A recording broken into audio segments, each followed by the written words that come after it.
Hey guys, this is Primeval. We're about to bring you game 6 in my No Quitter series. Here we're all on Immortal, Pangaea, Small, Quick, and all the game options are standard. So, here we're going to go and vote on a few things here. So we voted on low sea levels, and that vote failed, so we're having normal seas, which is my preference. And now we're voting on whether or not strategic resources will be set to balance as well. And here, Carl's is agreeing with me that strategic balance only balances horse and iron. It doesn't balance the late game resources. Some map scripts do distribute strategic resource balance versus standard resources. Anyway, so here we go. We're going to find out what civilization will be this time around. This game, it's the Song half of the games that I post as Songhai. They've got the Mud Mosque, which is a pyramid, or which is a temple replacement that doesn't have maintenance, and I believe actually makes gold. So that's, or makes culture or something. I'll look into that, but I certainly didn't make as much use of them as I feel a little more experienced, so hopefully we'll be able to make something happen here. As for starting location, this looks pretty nice. We've got 2 mining resources, including salt, which is terrific. We're already starting on a hill, so we won't need to move. I'm just going to go and scout around here quickly before I make my final decision as to where to settle. Now this spot is pretty good. It's a hill river, so I'll take it. I think this is the first time I've actually settled in place. Now, first things first, since runes are on, of course we'll go with the scout, and we'll also go and lock down the food tile and set ourselves to production focus. So that's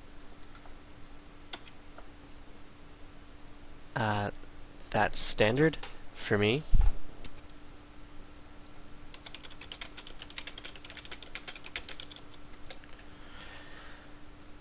So some people think that strat resource balance settings place all of the resources evenly around the map or around your starting location.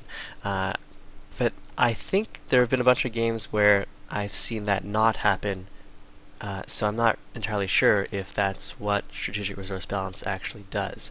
It definitely balances the iron and the horses, but apart from that, I really don't know. Right, so since we've got some time on the clock, I'll explain again how the production focus trick works. Basically, you lock down your food tiles so that you can grow rapidly while you set your city management to production focus. This way, when the city grows, the new citizen will be placed on the highest production tile. And the reason it's a trick is because the first thing that happens in between turns or at the end of turn is food is produced, and then that food fills up this little food bucket. So here I need 16 food to grow to 3 population. If producing food makes enough food to fill this food basket, a new citizen is made and then placed on a new tile based on this production or this citizen management. And if you were on default focus, the new citizen would be placed on this food tile. But if you select production focus, the new citizen is instead placed on a high production tile, and then it makes hammers and gold, etc. So, so the reason this is a trick is just because of the order that those resources are collected in. If you assign that third citizen automatically to the food tile, then for that turn, you miss out on the 2 food. Whereas if you go towards, say, production focus, then you get 2 hammers that you wouldn't normally get, even if you're not planning to work that tile from then on. You would just go and switch that over to the food tile manually after you grow. So up next, I think I'm going to go and grab myself a monument here. We do have the Urulu, which is nice. It gives faith, and religion is quite powerful so long as you don't have to spend a lot to get it. and then it also gives food, so working that tile doesn't slow your growth down too much.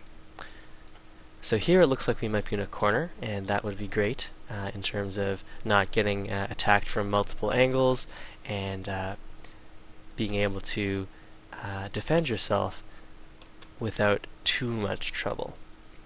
So this game, I'll try not to make the same mistake as last game where we were the Russians and we were really happy with our fantastic tech lead and acceleration in our science per turn, but we didn't keep our military up sufficiently. We were also a little silly and incited the Iroquois to come and attack us when they were busy attacking the Japanese. So let's see if we can actually get these runes, or if another civ will steal them from us. We have some runes here as well. And that got us a bunch of culture, so let's go and open up tradition. I really do like the growth bonus from tradition. So even though it looks like we have a lot of space to expand, this game, though many good players might disagree, and they actually prefer the Liberty Tree, I think I'm going to go tradition here. We also haven't met, well, there's a city-state down here, so we could steal a worker from them. But I think I am going to go and work on this worker here.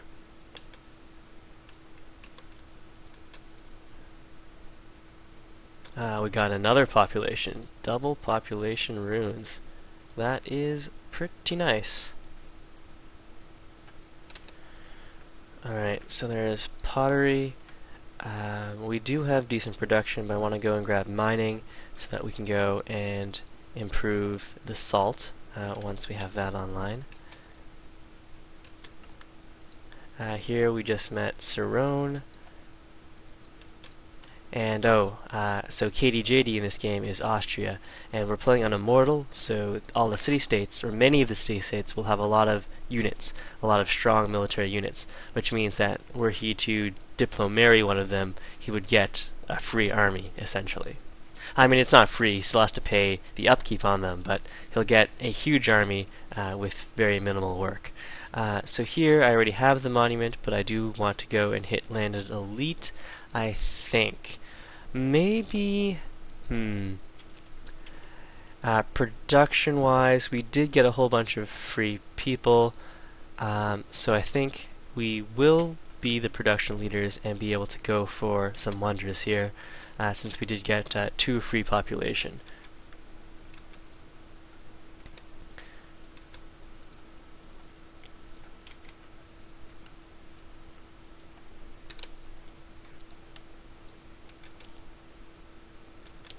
And here we just met Mr. Pangaea. Oh yes, there are a lot of familiar faces in this game. In by that I mean whenever I go into No Quitters chat, even when I'm not playing, they're always there and playing. So I expect that we'll be in for a very good game here with a lot of people who play a lot of this game. In fact, a lot more than I do. Again, I'm not at all making any claims of being a great Civilization player. I hope that these Let's Plays make for some good stories and entertainment, and especially if you're new to the game, I hope that they are educational. I definitely try to do that. But I am by no means the best player, and as you can see from my videos, I don't even win anywhere near all of my games. Alright, so we just discovered mining there. Let's go and try to grab ourselves early National College off of the Great Library.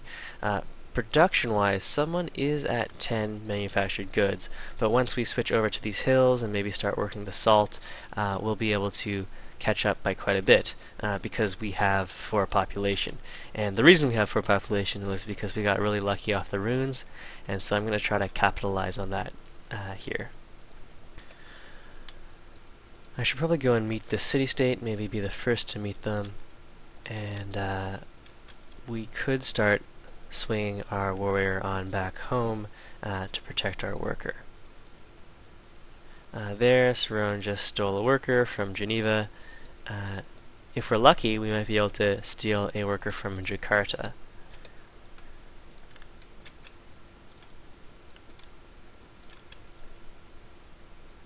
Okay, we were not the first to meet Jakarta here, and I don't see any workers, so that's too bad.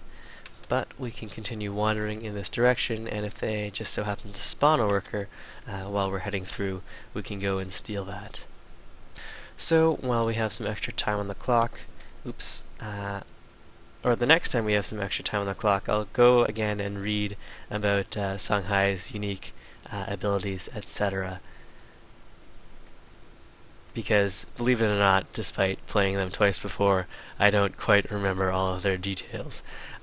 So, we could get a shrine and then maybe go and send a settler over there at some point, but I think I'll actually want to go... well, if we can start work on a library in 2 turns, let's go and do a shrine so that we can start work on the Great Library sooner rather than later. Here we've got another World Wonder, Old Faithful, which isn't the most exciting World Wonder, but it does give 4 happiness when it's in your borders, so it's like a unique luxury in that respect. It also counts as a mountain, so if you build right beside it, you can also build yourself an observatory or anything else that requires a mountain. I think the observatory is the only building that requires you be directly adjacent to a mountain. The other wonders, like the Chitinista, only requires that a wonder be within your, or a mountain be within range of your city, and of course within your cultural borders. So let's take a look at the demographics. Someone else has also researched literacy, which means they could be going for the Great Library as well. We're not number 1 on manufactured goods, but we're about to grow in population again, although we're not number 1 on population either. We're tied. So maybe someone else got lucky with the runes there. But nonetheless, despite the fact that everyone's pretty spread out, so that means it's more likely, or at least that we haven't met anyone. I'm thinking that at least one other person is going for the Great Library here. Still, I think I will try for it. In terms of the tiles we're working, I am happy with all of that for now. Alright, so Gao has grown. 14 turns until we finish the Great Library. And do we finish the mine right now? No, that's next turn. Let's see what happens to our growth if we sacrifice 1 turn on the Great Library there. That shaves us down from 10 to 6, and that means we'll have an extra worker or extra citizen to help with construction of the Great Library for more than half of the construction time. So I think that'll be worth it, especially since we'll have 3 mines to work by then. The gold mine, the salt mine, this hill, and perhaps one of these hills as well. So someone just founded a pantheon. I hope it wasn't desert folklore. It wasn't. So the reason I hoped that it wasn't desert folklore is that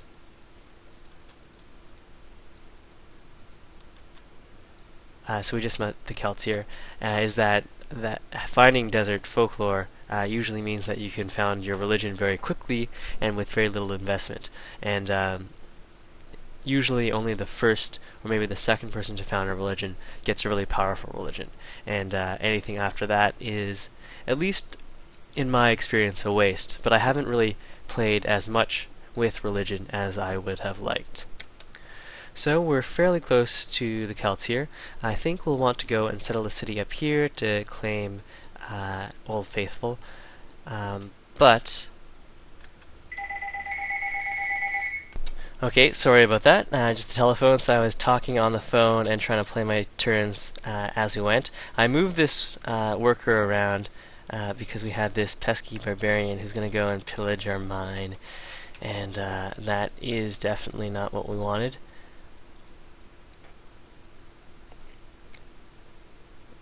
So up next, let's go and grab the wheel. If we do go and grab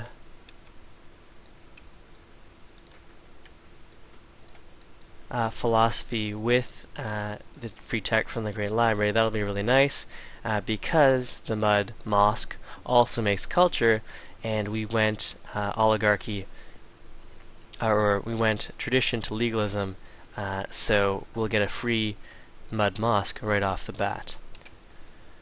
Alright, so unfortunately the barbarians have been pillaging all of our stuff. And even more annoyingly, barbarians as well as human-controlled units or civilization-controlled units also gain hit points when they pillage. So this barbarian will be around and annoying us for a little longer. There, another pantheon was founded. It's the Monument of the Gods, which does suggest that someone else might be racing for, or is going to race for some wonders, and quite possibly they'll be racing for the Great Library. So let's take a look at demographics again. We're at 8, and there are many other people above us.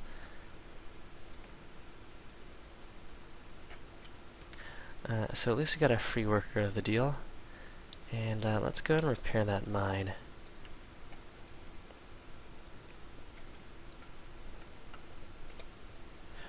So since we don't have any trees to chop, and there is a high likelihood that someone else is going for the Great Library, it's very possible that we're going to miss out on it here. But we've already finished half of the Great Library here, and so I'm still going to go for it. Alright, so we are now working the gold tile.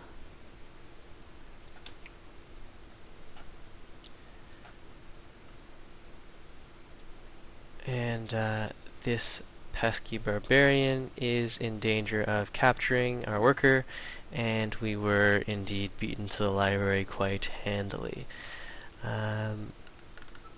Everyone else is going tradition as well, but no one we've met has built the Great Library, and since Carl's is now on top, I'm guessing it was him.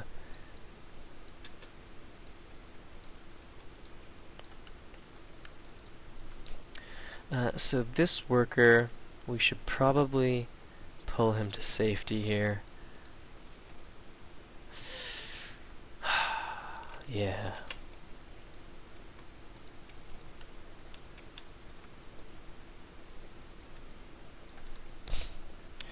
So, while we're here, since we are going the high production route, we'll turn this into a blessing, in that we'll take this time to train a settler. Let's go reset our tiles and see if we can speed that settler up down to 5 turns.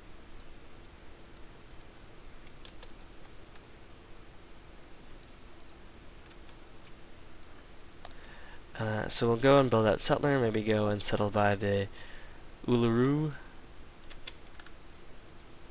And as for this guy, I guess we can risk the barbarian coming to grab our worker, as at least we have a unit in range to recapture him. Alright, a new social policy. If we are going to go for the hang gardens, let's go and grab aristocracy now.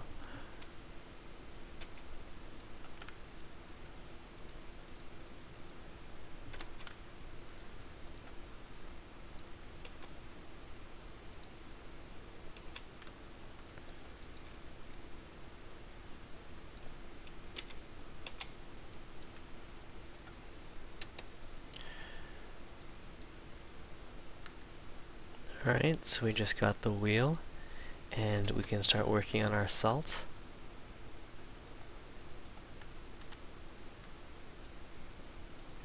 In terms of things to purchase, we could go and buy ourselves a granary.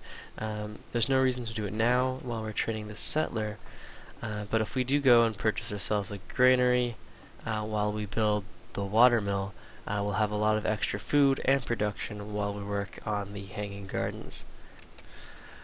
I should probably also go and send this warrior over to take care of this archer.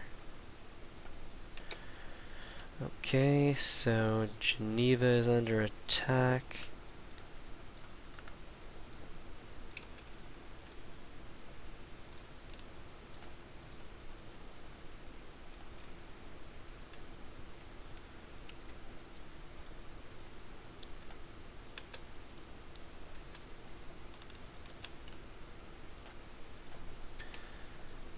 It's really nice that the river does this sort of bend here. It gives us a lot more river tiles beside our capital.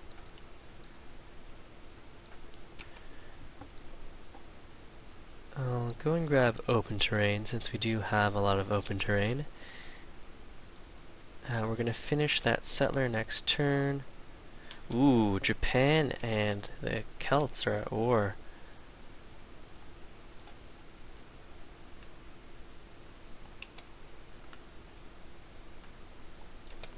So over here, it's a nice spot for a city. We've got a lot of food tiles, eventually the marble and 2 granary resources, and eventually the salt.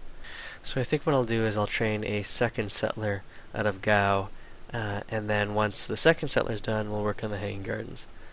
So that'll mean that our National College will be quite late, but I think I much prefer the Hanging Gardens to an early National College. We also got ourselves a Pantheon here.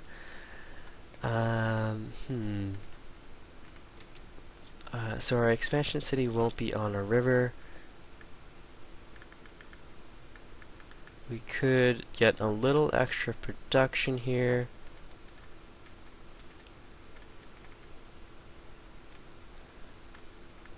Well, an early hammer is pretty nice. I didn't want to think about that too much. I haven't really sorted out a pick order for religions. I really should do that so that I don't spend quite so much time waffling about what perks I want to select.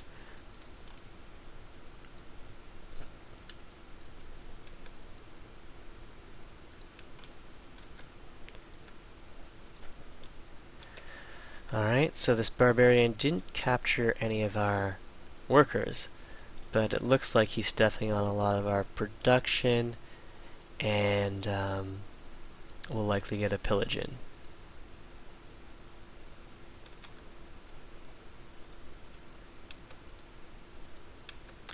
So here we're going to go and try to settle by the Uluru, and that'll also get us the silver and a couple of horses, so that's a really nice city location. 1, 2, 3, and we would, if we really wanted to, be able to squeeze another city in between. So that location is pretty far from our capital, and we might be settling aggressively on some civ that we have not yet met, but I think it's definitely worth it here. We could risk losing our warrior here.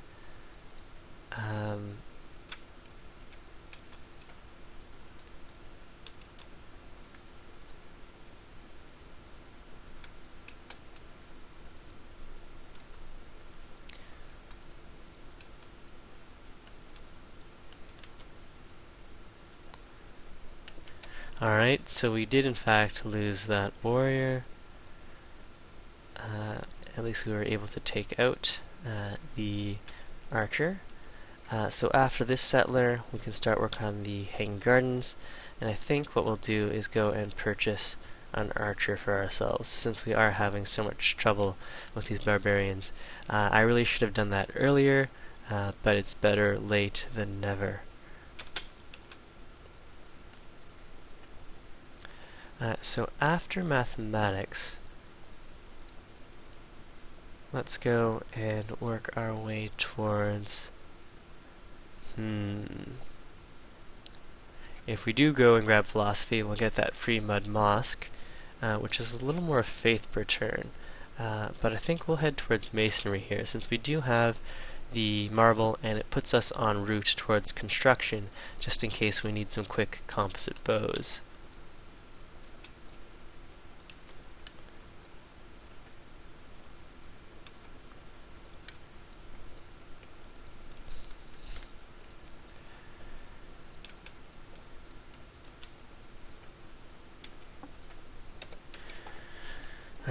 so there's our settler. Let's get to work on the hanging gardens and hope that we can actually get it.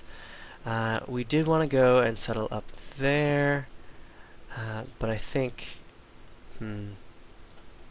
settling a city over here wouldn't be bad. Well, let's go settle here just before someone else locks that area out from us. We'll go to production focus, and yeah, let's grab the faith here, especially since we can do so while growing. And we'll also go and grab ourselves a library. If the Celts are busy fighting a war, and presumably they are, perhaps we can go and snag that hill over by the Old Faithful.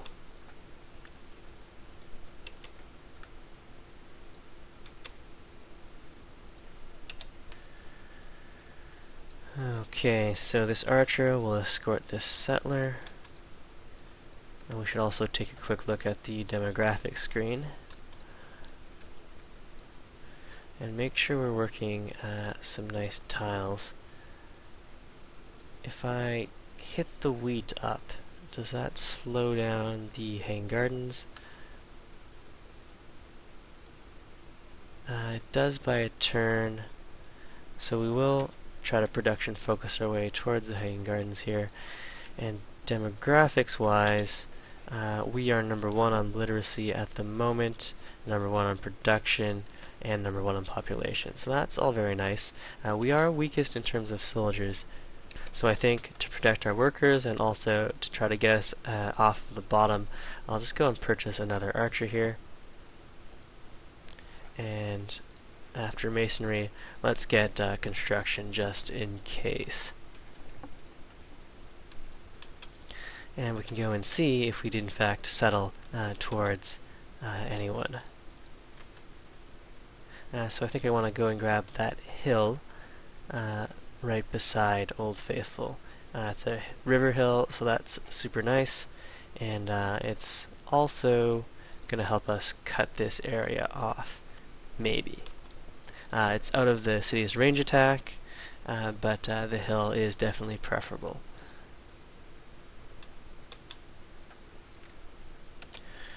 Alright, demographics wise, we are no longer the weakest, so that's good. Mission accomplished. And here, when we go and meet the city-state, we were not the first to meet them either, so there could be a neighbor somewhere over here, but since we're starting to see tundra, we're probably at the bottom of the map. We'll go and send this archer out to go and take care of any incoming barbarians, and I guess we'll also want to clear that camp, both to gain some favor with Sidon, and also so that we won't have to deal with barbarians constantly coming in and pillaging all of our improvements. Oh man, and we just lost it on the hanging gardens there too. So someone must have gone straight for that tech, mathematics, and maybe they also got some forest chops in. So we failed on 2 wonders here. That's too bad. I guess next we'll go up towards philosophy and get our national college online.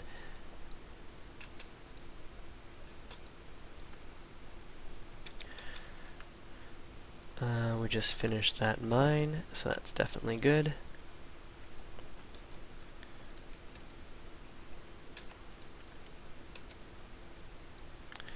And this barbarian is standing on the spot that we want. Geneva calls for faith. We want furs, and Timbuktu has grown.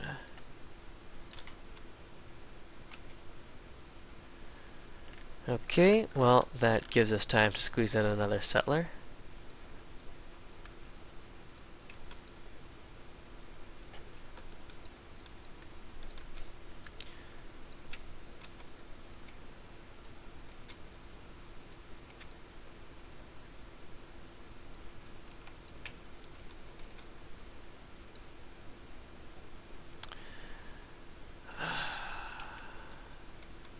I really hope these barbarians aren't able to kill our archer and capture our settler.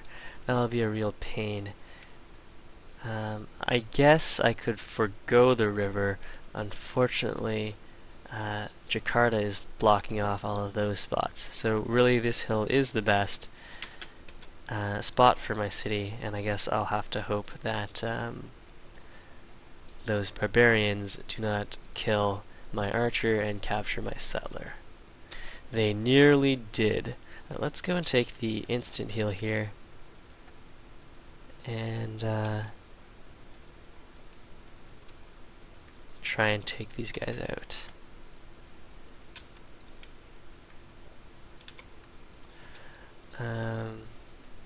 Alright, that all looks fine.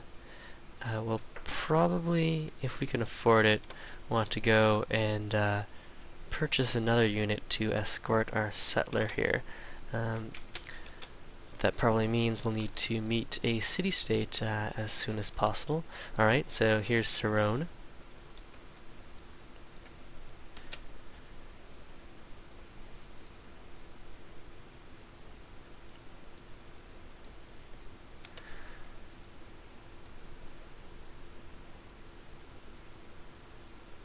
So we do have a lot of space to ourselves here, and that's super nice. We might want to go down the Liberty route, although finishing out tradition, it does have a lot of benefits. Alright, let's get some increased sight. Try to find ourselves some city-states. Alright, Cuzco, and a bunch of units. Here's a city. We'll probably want to get some more military over by Timbuktu.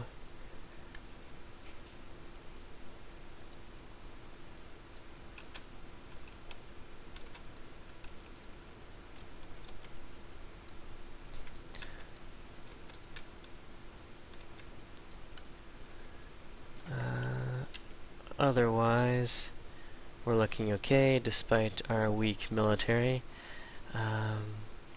Since we're on a hill here, it would take a considerable force to actually capture Timbuktu at this point in the game.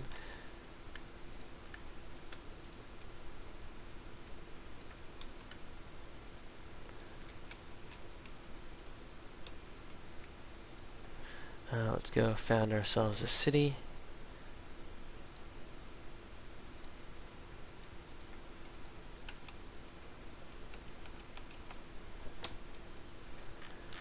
And we'll start work on a library here as well.